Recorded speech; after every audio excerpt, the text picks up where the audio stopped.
Hey guys, it is Christina here for day 4 of the 90-day quest. And so for you who are following along at home, we are doing the beef, butter, bacon and eggs challenge at the moment. So we're doing a week of that to fill up our nutritional cup before we actually start to launch into doing different types of fasting. Now, if you are new to my space, I am Christina, a herbalist, naturopath, life coach, as well as carnivore, and I'm currently working to resolve insulin resistance and hyperinsulinemia. So, oh my gosh, guys, this morning, I don't know if you can tell, I've got a little overhead light on here, but right here I have got a big bruise and it is super duper sore. So I can't actually tell if I have a headache because I'm detoxing or if I have a headache because of this. Like anytime I put my, I've got my own Botox, like this is my own version of Botox here because, okay, here's what happened. The whole story, right? These tents behind me, there's one of my kids, this gazebo, this is what we live in. We live in tents. We travel Australia living in tents and sometimes tight quarters. Now, I kind of really like the lifestyle because it means I actually have my own personal cleaners in the sense that generally wherever we go, there is somebody who like washes the bathrooms and those types of things, so I don't have to do that. But also it means that we actually don't have a lot of stuff, and the less stuff that we have, the less things we have to pick up and look after. And so because of that, I like the lifestyle. I like climbing into my airbed at night, and you know, it's nearly 9 months now of sleeping on this airbed, or different versions of this airbed because some have been popped. We have a cat. The cat popped the last one, so we've just got a new one. Anyway, so I actually really like climbing into my bed at night, and I have to climb over my husband because I always sleep right near the wall, and so on. So I really actually do kind of like the lifestyle. But there are some challenges, as there is with anything. Like if we lived in a house, there'd be challenges with living in a house, just as there are with challenges living on the road. And so some of those challenges are that sometimes we don't get a fantastic camp kitchen, which is, this place does not have a camp kitchen. So we've basically got our little cooker and so on. But it also means that we kind of keep things really simple, which, you know, I was saying this the other day. I was on a Clubhouse. Let me point that down a little bit. I was on a Clubhouse keto check-in room. And basically it was just a room where you go in and check in and you go, yay, this is how I'm doing, or this is how I'm not doing, and this is where I'm failing, or this is where I'm growing, etc., etc. Anyway, so I was just in this Clubhouse room, and in the check-in, I was saying that, you know, my form of exercise is putting this up and packing it down all the time. Like, that's my form of exercise. I count that as my gym days. I don't actually go to a gym, but I count that as my gym days, is moving days. We've got to do that on Saturday, so we're definitely moving. Anyway, full story of how I hurt my hand. That's what I'm getting back to. Okay, so my kids this morning were playing in my tent, which I really don't like. I know where everything I own basically is, because I put it in the place and I know where I've put it. I am, however, married to somebody who does not operate like that. Somebody who just like, oh, I'm taking off my socks because I feel like taking off my socks, and I'm just going to leave them here because this is where I'm sitting. Whereas me, if I took off my socks, I would bundle them up. I'd put them in one of my bags that I know where that would be, because I would know that I would want to get those socks out again at some point, especially as it starts to cool down. I'm going to want to get those socks out again and use them and know where they are. But that is not who I'm married to. Who I'm married to is somebody who is very different, and that has always been a learning curve for me. It's always been a thing. I remember, you know, we moved into our house together and I labeled the cupboards. Like, I had like big towels, you know, like those big beachy towels, and then I had like smaller towels, you know, that are kind of like the normal size towels, but like, you know, they're not as cozy and they don't wrap around you, especially if you're bigger. And then, like, you know, bath towels that you put on the floor, and then we had like hand washers and, you know, all of that type of stuff. So I had it all labeled because I put them all away in those labeled spots, so I knew when I was getting the thing that I wanted, that I was getting the thing that I wanted. Anyway, I learned pretty early on that I either had to get a divorce or just be okay with things not being put back the way that they are. So this morning was one of those sort of situations, in that I went into the tent. Can you shut my door, please, Isaac? I went into the tent and my kids had been playing in the tent. But there are a few things really out of place, right? And the other thing I really like about my lifestyle is that generally speaking, I'm crawling into bed as it's dark. So it's just starting to go on dusk here at the moment. And so, you know, it's usually about 6:30. I'm crawling into bed. I'm done for the night. I really like that. It's the time where everybody else is in their tents. Everybody's doing their stuff. And I don't need lights on. Like, I have maybe my computer and my phone that I would be looking at and investigating if I'm reading something or replying to some messages, etc. But I don't need overhead lights on. My husband, however, feels like he needs a light for everything. I'm like, you know what you're doing. Just use your torch. Anyway, this is my life, so I'm being real with you. So he has this, like, you know those head torches? Well, he had one hanging from the top of the tent. That's an important element of this story. The next thing that happened was that my kids had been playing in my tent, and I don't like them playing in my tent because I like my things the way I like my things. I like my bed made, even though we're living in a tent and we've got sleeping bags and all the things. I like them nice and neat and tidy. I like that. It's like, I like that, right? Anyway, they were playing in my tent and they had completely destroyed my bed. So I was already upset because I was like, oh my God. You've put grass in my bed. You've messed it all up. You've stood on it with dirty feet. Go away. So I made the bed. And I pulled the stuff out, shook it all out, got all the grass and dirt that they'd put into my bed out, and I was making the bed. And as I was making the bed, I was flicking the things that I was putting on the bed to try and get it to the other side. Otherwise I would have to open the other side of the tent, walk around, or I'd have to climb over and do like all the aerobic stuff, which is, you know, fine, but I didn't want to do that. Anyway, I got to the doona and I flicked it, and as I flicked it, it swung up and it hit this light thing that he had hanging down, and the light thing went straight into my head, and it was, oh my God, so painful. So painful. I like literally laid down and cried. So that is what has hit me in the middle of my head. Again, I don't know if you can see it very well. Like, there's a lump there. I've got my own version of Botox because it's puffed out, and I can't frown because frowning actually hurts. Like, you can kind of see it there. Anyway, it's not fun. So I started my day like that, and I have a headache. But again, I don't know if it's a headache because I'm detoxing.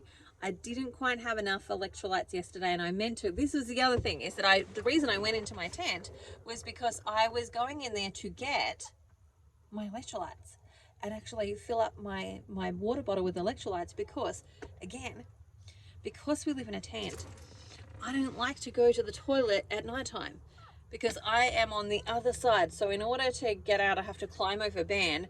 And then it's cold here as well. So like by the time I'm in bed and I'm done for the night, I want to have gone to the toilet and be done until morning. Like, that's it for me.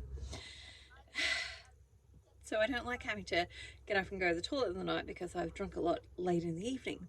So my goal was, right, I can tell that I'm a little bit dehydrated. I'm going to really try and drink 1.5 liters early in the morning. So before lunchtime type of thing. I'm going to try and drink 1.5 liters. So I went in there to get my electrolytes, and that's when I saw all of the stuff. Because I hit my head, I forgot to get my electrolytes, and I forgot to get my bottle of water. So, long story short, I went on a whole walk today for about an hour, still hadn't had that 1.5 liters of water that I wanted to have until after lunchtime. I'm hoping I don't pee all night. I do have work after this, so I've got about 4 hours of client work to do after this, so I will be going to the toilet much later tonight than I normally would. But, oh my gosh, this has been my life today. I can't tell if I've got a headache because of that. And of course, when I hit my head, it was very painful. So I actually cried, and I went, you know what? I'm crying already. I'm just going to let everything else out. I'm going to cry about everything. So my eyes are a little bit stingy from crying. And you know, when you've had a big cry as well, we're kind of like a little bit spacey. Again, I've been a little bit spacey today, and I'm not sure if it's because I hit my head or if it's just because I cried. So this is day 4. But So far, what have I eaten today? I've had bacon and eggs for breakfast, so scrambled eggs with some bacon. And then I usually don't really have lunch, but I did have some beef jerky for lunch. And then I've just had 2 steaks. So I've had 2 steaks with butter for my dinner. So I've probably eaten a bit more today. Like, I didn't need to finish the second steak, but I wanted to because I really like steak. So yeah, we'll see how that goes. So far I've lost 2.2 kilos. I'm not quite back to where I was prior to, the week before. So we will hopefully get there tomorrow, fingers crossed. But 2.2 kilos is good. I'm really happy and pleased with that. The other thing that I've been doing with my clients in the coaching space of the 90 days is giving them some journal prompts. And one of the things that I shared about my own journal prompt was that sometimes within our lives we do things like overcompensate for feeling less than or lacking of. And for me, one of those areas is that I had spent a lot of my life pulling away or trying not to be me, essentially, like trying not to be who I actually was. And so from that perspective, I use the DISC personality when it comes to the DISC profiling tools, when it comes to doing my coaching, because I find that that's really helpful in being able to quickly identify areas that, like, words that are going to be more powerful for people, things that are going to be more of a driver for them, and help them understand why they think the way that they think, and so on. So I use the DISC profiling tool quite a bit. And so for me, when I was learning the DISC profiling tool, I discovered that I was a D energy. And in that, it was really interesting because, like, the way that I had been doing my life was not actually in congruence with that, in the sense that I had been trying everything to not be that. I was using all sorts of other tools and masks and so on to try and not be that energy type. But ultimately, we actually can't get away from ourselves. We leave ourselves breadcrumbs all the way through, which is one of the things that I love about when I'm doing coaching, is actually helping people find the breadcrumbs, because we get so used to our own language and our own tools to hide things, like our own masks, etc., that we often can't quite hear them. And it's when somebody else is listening to us and they're listening with that detective hat on to go, what is the subconscious patterns and plans here? What's really going on for them? Where have they lost themselves, etc., etc.? When I'm listening to you, for example, in a coaching situation, I can hear things that you can't hear, simply because you've heard them a million times, so you don't register them. Because they're new to me, because it's new language to me, it's not my language that I'm listening for, it's yours. I can hear the things and I can point out, did you just hear what you said? Did you hear the words that you used? And if those are the words that you used, or this was your experience, why would your body want to go there? If, for example, you had to torture yourself to get to a certain size, you had to starve yourself to get to a certain size, and now you're trying to get to a certain size, why would your body want to go back there if that's what it has previously learned? So we need to change, like, what it's learning. We need to do that. Anyway, so for me, with my DISC personality of a D, I realized that I had been in many ways pulling back from that part of my personality. Like, secretly I always wanted to be the leader. Secretly I always wanted to be out there. Like, I would run for student councillor and those types of things, but I would never win because it was a popularity contest and I just was not that into being popular. I was more into, like, truth and, like, let's get something actually done versus, we'll give everybody lollipops. Like, that was not my vibe. Anyway, I was probably too serious for a lot of, like, school kids. I was too serious because I took things too seriously. Not necessarily a bad thing, but it meant that, like, what I learned was to try and really hide away from that part of my personality and not actually express it as much. And so for me, having this D personality, so D stands for dominance. So dominant, direct, goal-driven, they're a really big energy force. So they have a lot of energy. They're like, if we were to go through the whole thing, the D personality is a 4 on the energy scale, whereas everything else comes under that. So an I is a 3, an S is a 2, and a C is a 1.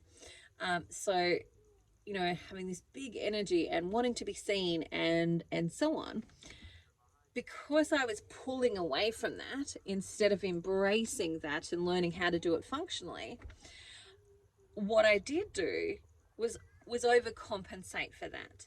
So instead of being the speaker on the stage or being, you know, one of the prominent people in the room in the sense of contributing ideas or adding stuff to the conversation or leading or directing or any of those types of things, instead of doing that, I'd go into this shy space of like, I'm not talking, I'm not going to draw attention to myself, etc., etc.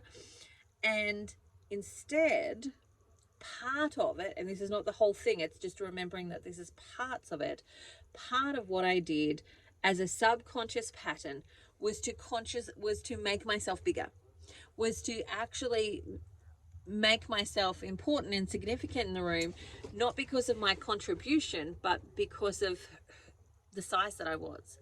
And so, you know, I would be in a room and you couldn't ignore me because, like, what are you, blind? Do your eyes not work? You can't not see me because I take up more space, and I took up more space. And so that for me was one of the places where I have overcompensated, and how that has led to sort of weight gain, because it is this thing. I'm like, and I'm not necessarily languaging it super well, so hopefully you're getting some stuff from this. But for me, it is almost like we know that we are designed for greatness or great things or amazing things. And instead of embracing that, because it's scary, it's really scary. You've got to, you know, if you're the speaker in a room, like even here, like I risk ridicule by coming onto this space and sharing. I risk ridicule all the time. I often will receive that ridicule. There'll be comments that come through. There'll be people that back channel. There'll be people that take screenshots and like make funny stuff out of it. And so, you know, there's fear within that. And so it's not that we just don't want to do it. It's actually that there is some actual fear and there is some consequences for stepping up. Especially, you know, in Australia, we have what's called as the tall poppy syndrome. So if you stick your head up, you're going to get chopped off. And so, you know, there is a culture of fear about standing out and standing up. And there is some consequences to it where you know, if you put your hand up, you risk being ridiculed. You risk being the target of, you know, abuse and things like that. It shouldn't be, but that's what it is. And so what that means is that there's some fear about stepping into the thing that I was feeling called to do or led to do, etc., or learn more about, etc., and to be able to do really effectively. And then instead of actually moving through the fear and stepping through the discomfort, I just made myself significant by being the biggest person in the room or one of the biggest people in the room. Like, you couldn't ignore me unless you were blind. Unless you were blind, you didn't have the ability to completely ignore me because I'm there, I'm present, I'm taking up space, and I'm taking up more space than maybe the person next to me. But at the same time, trying not to take up space. It's hilarious. I love it. Like, I was just going, oh my gosh, that's so funny to think back on. But that is one of those subconscious patterns that actually plays out within our minds. And part of this journey of the next 90 days for me and for my participants is really about starting to unpack and explore not just the physical, biological elements that have been stuck, but also the emotional things that have been stuck as well. So there's my little share for you today. I will say goodbye because I know that I always intend to come and like share like, oh, just do 5 minutes. It's never 5 minutes. So I apologize for that, but sorry, not sorry. Hopefully you have learned something from this and it has triggered your own sort of journaling experience and starting to unpack your own stuff. But day 4, headache. Not sure if it's because I hit my head or because I'm still detoxing. But 2.2 kilos down. I'm happy with that. Fingers crossed I get on the scales tomorrow and I'm also down again. I'm really looking to create traction and movement over this next 90 days. So I would love to get into, I'm not yet under 100 kilos, so that would be something I would really love to achieve in this 90 days. But we will see how far we go. All right. Bye for now. I hope you have the most amazing day ever, and I will talk to you again soon. See you later.